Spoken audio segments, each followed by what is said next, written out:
भक्तिमय भजन सुनने के लिए सब्सक्राइब करें हमारा YouTube चैनल भक्ति गंगा। नई वीडियोस देखने के लिए बेल आइकन पर क्लिक करें।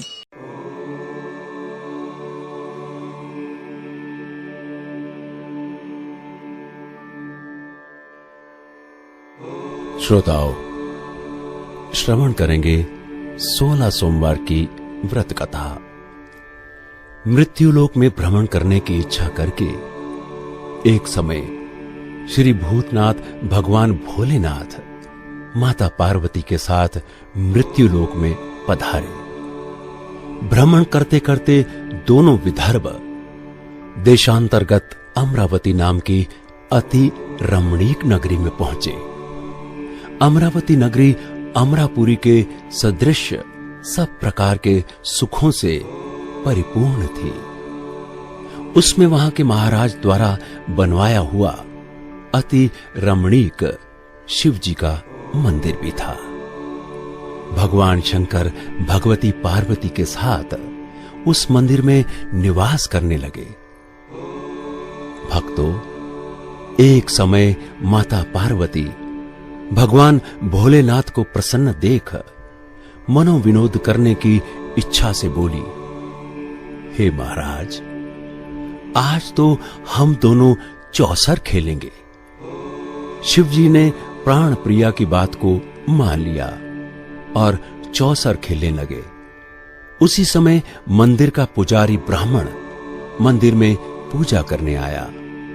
माता पार्वती ने पुजारी से प्रश्न किया, पुजारी जी, बताओ, इस बाजी में हम दोनों में से किसकी जीत होगी? ब्राह्मण बिना विचारे शीघ्रता से बोला कि महादेव जी की।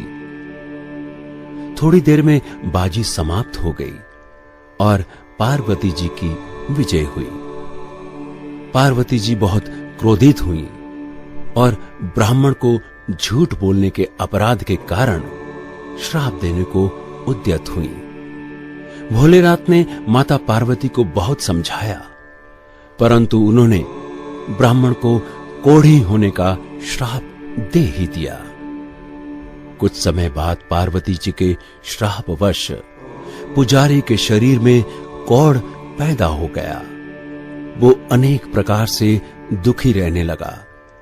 पुजारी को श्राप कष्ट भोगते हुए जब बहुत दिन हो गए, तब एक दिन देवलोक की अप्सरा शिव जी की पूजा हेतु उसी मंदिर में पधारी। पुजारी के कोढ़ के कष्ट को देख उसने बड़े दया भाव से उससे रोगी होने का कारण पूछा। पुजारी ने निसंकोच सारी बात उन्हें बता दी। वे अप्सराएं बोली, हे पुजारी, अब तुम अधिक दुखी मत होना। भगवान शिव तुम्हारे कष्ट को दूर कर देंगे। तुम सब व्रतों में श्रेष्ठ षोडश सोमवार का व्रत भक्ति भाव से किया करो। पुजारी ने अप्सरा से विनम्र भाव से षोडश सोमवार व्रत की विधि पूछी।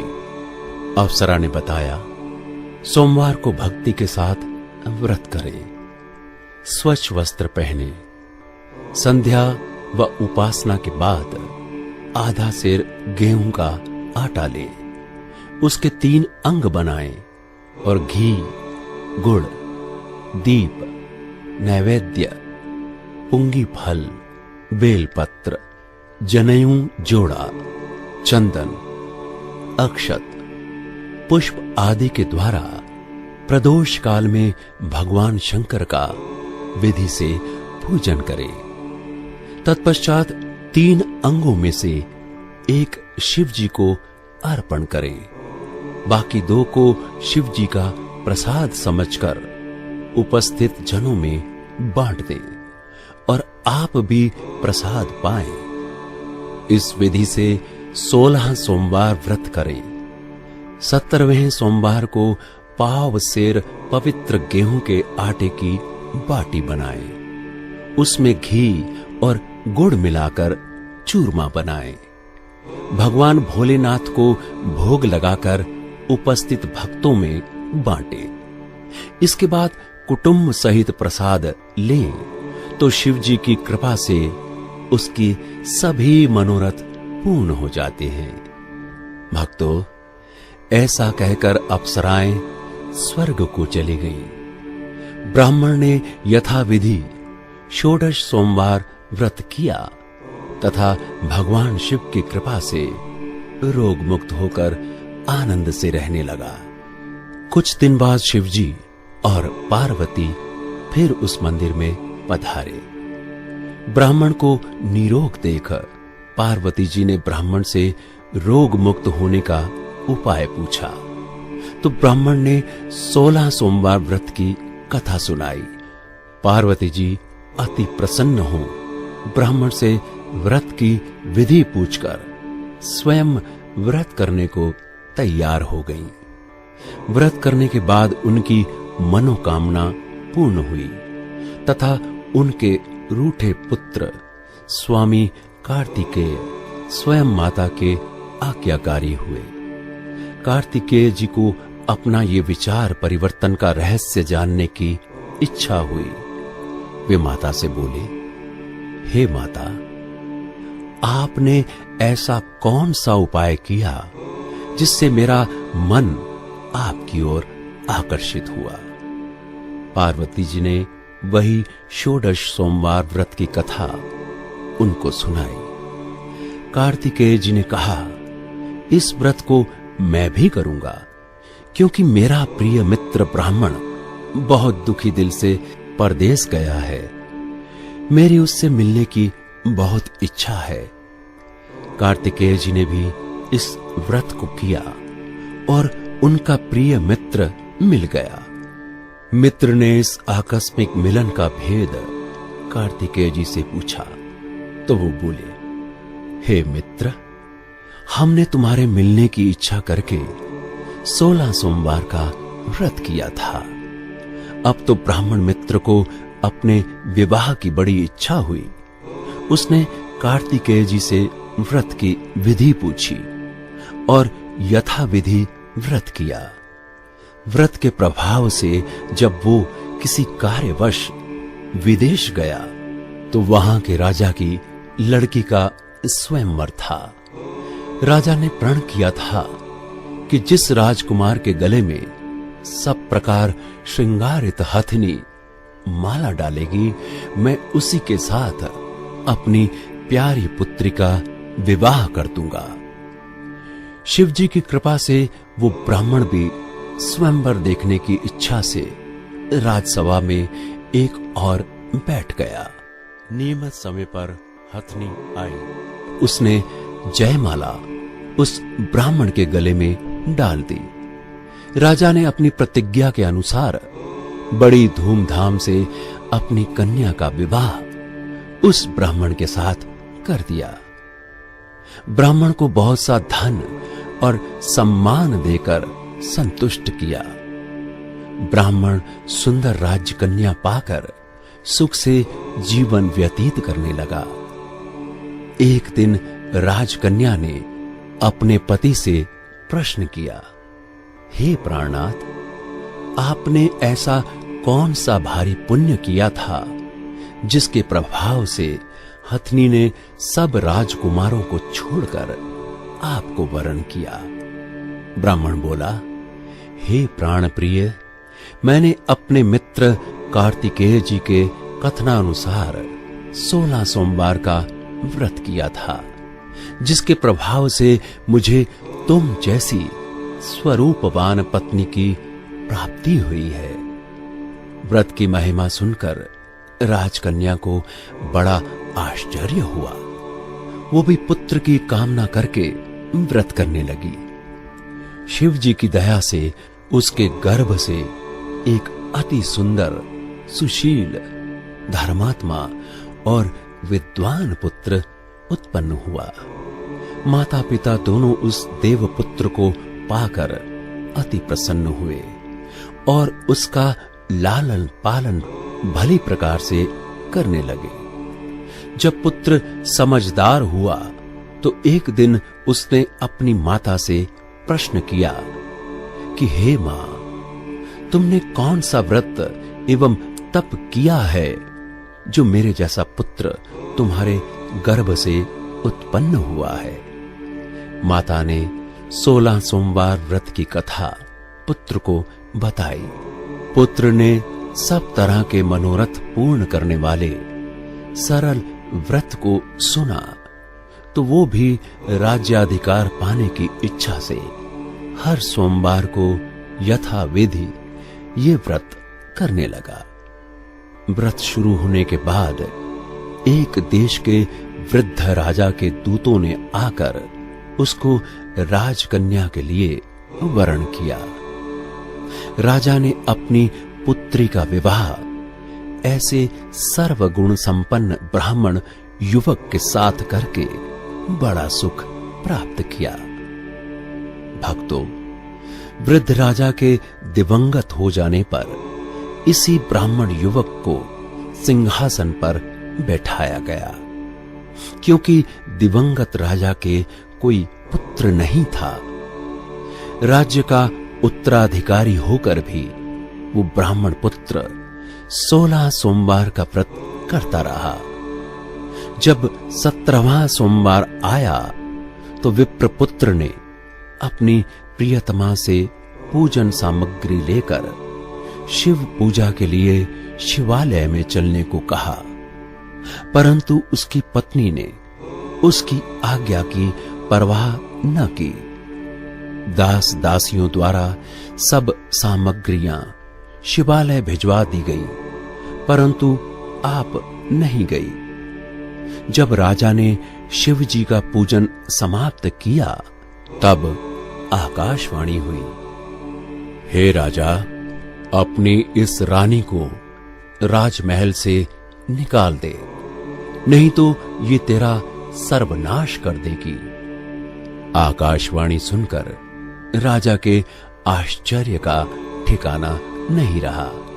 उसने मंत्रणा गृह में आकर अपने सभासदों को बुलाकर पूछा कि हे मंत्रियों, मुझे आज शिव जी की आकाशवाणी हुई है कि राजा, तू अपनी इस रानी को निकाल दे, नहीं तो ये तेरा सर्वनाश कर देगी। राज्य में मंत्री तथा सभासद आदि सब विस्मय और दुख में डूब गए, क्योंकि जिस कन्या के कारण राज्य मिला है, राजा उसी को निकालने का जाल रच रहा है। ये कैसे हो सकेगा? भक्तों, राजा ने अपनी पत्नी को राजमहल से निकाल दिया। रानी दुखी हृदय से भाग्य को कोसती हुई नगर के बाहर चली गई।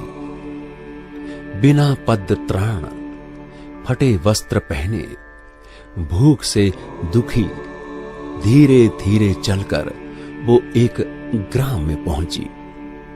वहां एक बुढ़िया सूत काटकर बेचने जाती थी। रानी की करुण दशा देखकर बोली, चल, तू मेरा सूत बिकवा दे, मैं वृद्ध हूं, भाव नहीं जानती हूं। ये बात सुन रानी ने बुढ़िया के सिर से सूत की गठरी उतारकर अपने सिर पर रख ली। भक्तों, थोड़ी देर बाद आंधी आई और बुढ़िया का सूत पोटली सहित उड़ गया। बेचारी बुढ़िया पछताती रह गई और रानी को अपने से दूर रहने को कहा। इसके बाद रानी एक तेली के घर गई तो शिवजी के प्रकोप के कारण तेली के सब मटके उसी क्षण चटक गए। तेली ने भी रानी को अपने घर से निकाल दिया। अत्यंत दुख पाती हुई रानी एक नदी के तट पर गई तो नदी का समस्त जल सूख गया। तत्पश्चात रानी एक वन में गई। वहां सरोवर में पानी पीने गई। उसके हाथ का स्पर्श होते ही सरोवर का नील कमल के समान जल असंख्य कीड़ामय होकर गंदा हो गया। रानी ने भाग्य पर दोषारोपण करते हुए उस जल को पीकर पेड़ की शीतल छाया में विश्राम करना चाहा, परंतु रानी जिस पेड़ के नीचे जाती उस पेड़ के पत्ते तत्काल टूटकर गिर जाते। भक्तों, वन सरोवर जल की ऐसी दशा देख गौ चराते ग्वालों ने अपने गुसाई जी से, जो उस जंगल में स्थित मंदिर में पुजारी थे, ये बात बताई। गुसाई जी के आदेशानुसार ग्वाले रानी को पकड़कर गुसाई जी के पास लाए।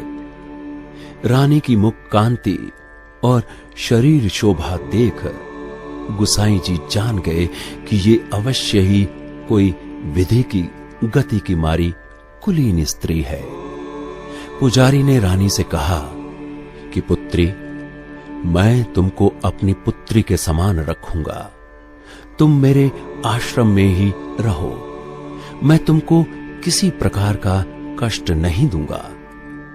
गोसाई जी के वचन सुनकर रानी को धीरज हुआ, वो आश्रम में रहने लगी। रानी जो भोजन बनाती उसमें कीड़े पड़ जाते, जल भरकर लाती उसमें भी कीड़े पड़ जाते। रानी की ये दशा देख गुसाई जी बहुत दुखी हुए और रानी से बोले, हे बेटी, तुम्हारे ऊपर कौन से देवता का कोप है जिससे तुम्हारी ऐसी दशा है?